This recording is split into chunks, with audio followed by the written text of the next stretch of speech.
I'm Sister Tammy, broadcasting live from the southern tip of Africa on the Nurse TV. And I've always wanted to have a water birth. But as you know, as a nurse, within half an hour I was calling for something to be given to me for the pain. So we're going to learn about water births today, and we're actually going to see a unit which actually does them. Hello, I am Shanae Himan. I'm an advanced midwife in Bloemfontein, and we have a practice here called Esteria Women's Wellness Clinic. We are an active birth unit, we do antenatal care, and we also do antenatal classes supporting women from the beginning of birth throughout until the postnatal period. So our birthing unit has 2 birth rooms, which will in a hospital setting be referred to as your first stage care. So we've got Faithful here, Joyful that side. You will see that it's very homey. We really try to keep it a very calm and relaxed setting, a double bed of course for the partner or the father to sleep over with. We monitor our patients just like you would in an MOU. We continue with the South African guidelines stating that we can make use of a Doppler in a setting like this. A CTG is used on district level for high risk labours. So because we are outside of our hospital, we only work with low risk moms, healthy babies, and then if there's any problems during the labouring process, we will refer to a hospital. So during active labour, we make use of different methods for pain relief, mostly non-pharmacological pain management, of which one is the TENS machine. So the TENS works on the gateway theory of pain, and this is something that the woman has total control over. So how it works, it's electrical stimulus. Maybe if you can just move a little bit towards the side. There we go. So lower back pain, this is wonderful for. It works well up to about 7 centimeters of dilatation. So you place it on the lower back.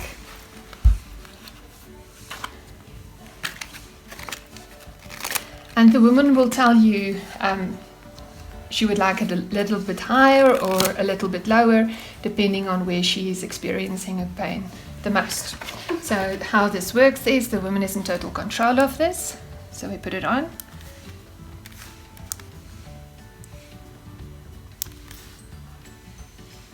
It has different settings. So what happens is, firstly, the electrical stimulus interrupts the pain reflex going back to the brain, and therefore the pain feels less intense.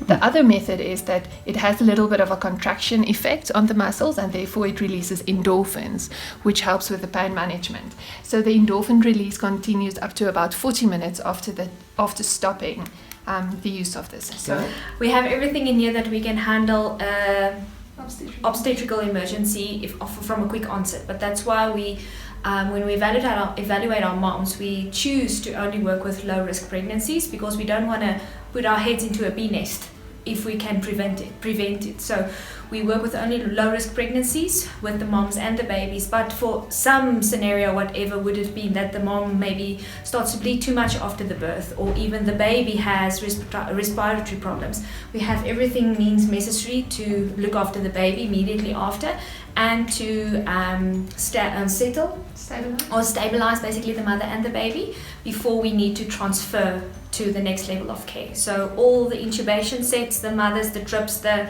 whatever you need for an emergency, we are able to handle that as well. The Better Births initiative that we want to implement with our moms is basically giving them the choice of how they want to birth, when they want to birth, allowing their bodies basically to do the whole birthing mechanism as the body is made to do. So we believe in the physiology of birth, that a woman has the physiology within her so that she can have a vaginal birth if a low risk pregnancy has been confirmed. So allowing a mom to eat and drink while she's in labor, not refusing food so that she does not get tired, so that she does not get exhausted.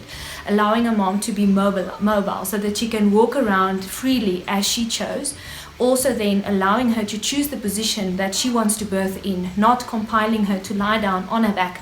We like to call it the helpless beetle position, when a mom is on her back, literally not having control over her body.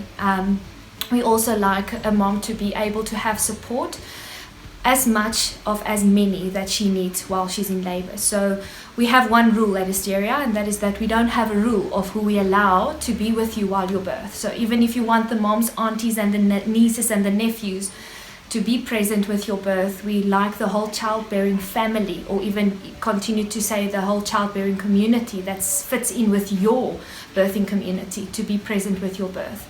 Birth is seen as a social event, as with the wedding, as with the baptism of a baby. So birth is also that. So allowing parents to be private in a home environment that's safe, but for them to be able to choose, that's our main priority.